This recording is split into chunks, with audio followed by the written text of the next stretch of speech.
Crisis on Infinite Earths, a storyline that changed the comic book world forever. If you've ever wondered why DC Comics reboots its universes so often, or why there seem to be 5 different Supermen at any given time, you can probably trace it all back to Crisis. This event has become so influential. It's not only one of the most important comic book crossovers of all time, but it's also been reimagined in totally new ways, from the colorful chaos of the 1985 original to its wild reinterpretations on TV, especially the CW's Arrowverse. Let's hit pause, wind back to the 1980s, and talk about why Crisis on Infinite Earths was needed in the first place. By the early 80s, DC Comics had a problem most publishers would envy: decades of continuity. Superman debuted in 1938, Batman in 1939, and before long, stories started piling up.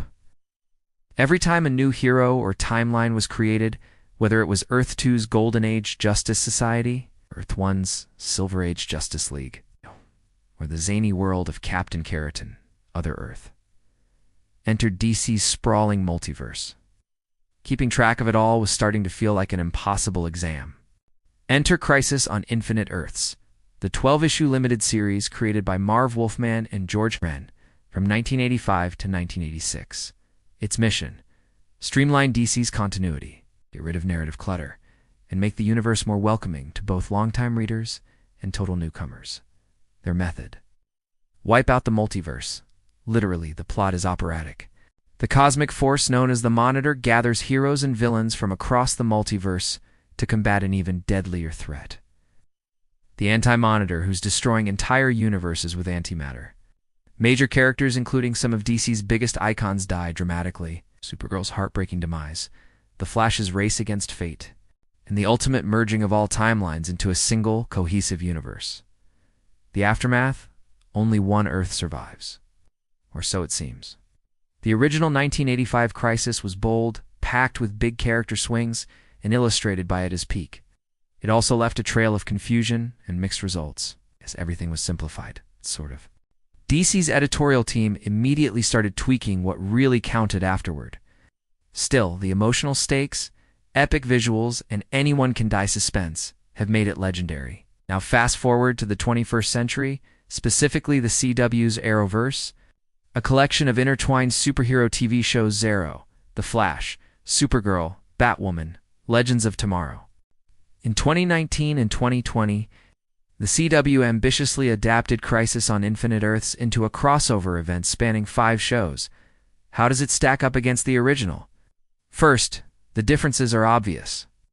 The comics juggled dozens of characters and timelines, while the CW's adaptation focused on a handful of TV heroes and their associated worlds.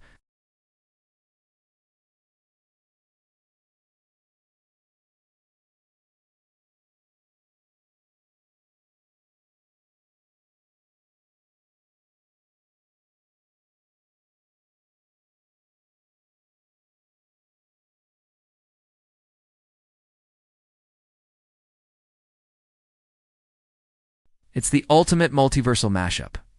But while the comic events sought to permanently clean up continuity, the TV adaptation is less concerned with order and more with celebration. The CW's multiverse is wilder, poking fun at itself and paying tribute to years of superhero TV and film. It's like the original 1990 Flash series or the DC Universe streaming offerings.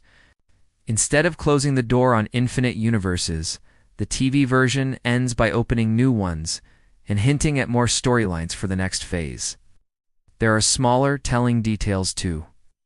Where the 1980s comics spent pages mourning fallen heroes, the CW's version pushes the pace-death scenes, yes, but often quickly undone by timeline manipulation or comic book logic. Where the 1985 Crisis was about narrowing down, making DC cleaner, the CW crossover embraces messiness, practically inviting viewers to enjoy the chaos. The comic book series felt like an endpoint. Arrowverse's Crisis feels more like a pivot to fresh adventures. The visual tone is another place where the differences are night and day. In print, George filled every inch with detail, dizzying. Sometimes overwhelming, parade of heroes, villains, cosmic storms, and interdimensional breakdowns. The TV event, bound by budget and special effects, goes for spectacle, but relies just as much on nostalgia and dialogue. No matter which medium, though, both versions insist on the importance of hope and sacrifice in the face of annihilation. So what's the legacy? In comics, Crisis on Infinite Earths paved the way for reboots like Zero Hour and Infinite Crisis, and inspired Marvel's own universe-shattering events. On TV, the CW's adaptation united previously separate shows, establishing a shared live-action universe for the first time. In the end, Crisis on Infinite Earths isn't just a story about worlds ending and beginning. It's DC's ultimate reset button, its most ambitious crossover, and a lasting reminder that even in comics, sometimes you have to destroy everything just to tell a better story. Whether you're flipping through the original comics, binge-watching the Arrowverse, or somewhere in between, Crisis on Infinite Earths keeps reminding us, no universe stays the same forever.